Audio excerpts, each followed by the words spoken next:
Shahir Sheikh diselimuti perasaan bahagia saat berada di tanah air. Kenangan-kenangan baik masih diingat Shahir Sheikh. Kedatangannya ke Indonesia juga untuk bertemu Ayu Ting Ting. Namun, keinginan tersebut belum terlaksana.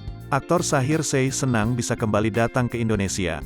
Kerinduan pemeran Arjuna di serial Mahabharata ini terobati setelah menginjakan kakinya di Jakarta sepekan kemarin. Selama berada di Jakarta, Shahir Sheikh sering dilibatkan di berbagai program andalan ANTV hingga bertemu dengan para penggemarnya.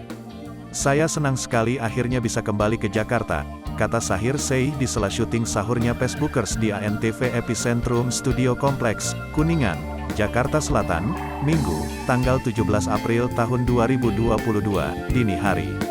Sudah 3 tahun terakhir, Shahir Sheikh tetap berada di India akibat pandemi.